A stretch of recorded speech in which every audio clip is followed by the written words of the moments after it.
Hello, my name is Sharon. So the theme of my exhibit was music, and I was initially attracted to it because I played piano for about 10 years when I was younger, and I've been playing flute for about 10 years now too, and I'm still playing in an on-campus orchestra. So it's really cool to see, like I go to museums and I look at these like really pretty sheet music, but I've never been able to understand them. So I was like, maybe this will be a way to learn about them.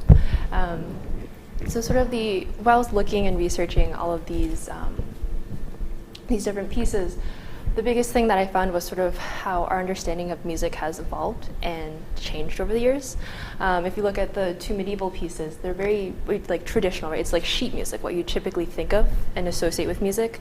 But if you look at the contemporary pieces that I have, one, it's music from smashing teacups. The other one is music in the form of a harmonica. And I believe our artist is here, so that's really cool.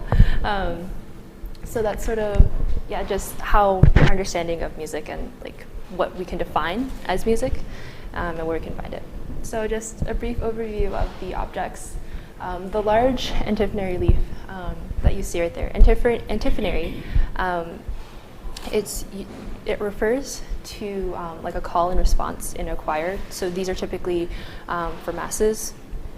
So this one is it's a hymn, and it's Eternite Rerum Condutor, which means eternal creator of all. And the interesting thing that sort of I learned about music as well is, as I mentioned before, and for those, I play music, and for those who are familiar with music, it's like your staff, it's a set staff, right? Like your F is always where your F is, like it doesn't matter what instrument or what part, your F is your F. But the interesting thing about medieval manuscripts is that it would change. At the beginning of each staff line, you have a C, which if you look a little bit closer, you can see clearly marked. And that's a reference point. And the reference point will change depending on the person. So my C might be different from your C, which might be different from his C. So I thought that was really cool. The second piece is this. It's a little bit smaller, but it's also an antiphonaries leaf. And on the back of the other side, it's Psalm 129 or 130. It depends on which reference you use.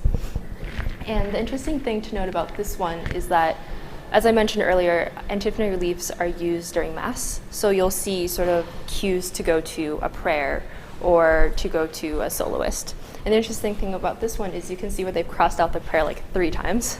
Like there's the original prayer, and then based off of looking at the script, and you can sort of figure out what time it was from.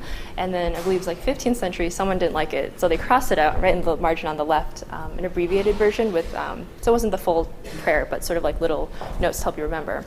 A century later, someone was like, that's not enough, I want the full prayer. So they like erased on the original manuscript the text and rewrite it. And then some in the 17th century was like, all right, that's too messy. So they just like ignore all of that and just rewrite it on the bottom. So that was kind of funny.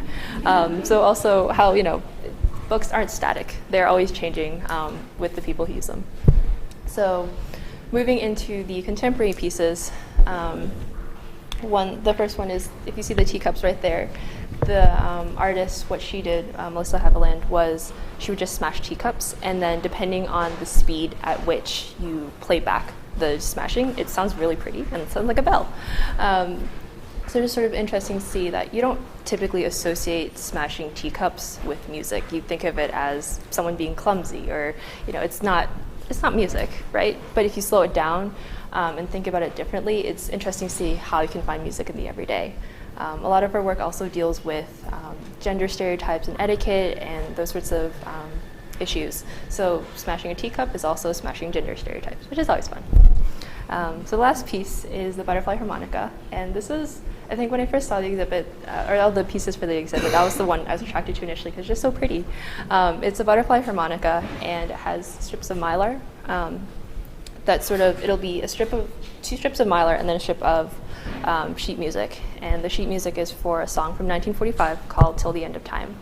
And the interesting thing I thought about this was sort of going back to the larger exhibit as a whole, it's books, and sort of how the sheet music, and I hope I'm not putting any words into your mouth, with the sheet music, it's incomplete information. You can see bits and pieces of what the sheet music is, but you can't play the full song from what you see on the sheet music. As well as like with the harmonica, you associate instruments with music, but now that we've put the mylar and the sheet music aside, can you still play it? So does it still count as music? So again, sort of the transition into the modern period with books and music is very traditional sheet music. Choir, this is how you sing things. To sort of more modern, like what else can we consider music? So just as a last note, I also would like to thank Professor Moodey for helping me through all of this. It's been really, really fun. It's been a really fun experience, as well as Dr. Cyrus for explaining how medieval manuscripts work, because that was a lot of fun. I learned a lot. So. Yeah.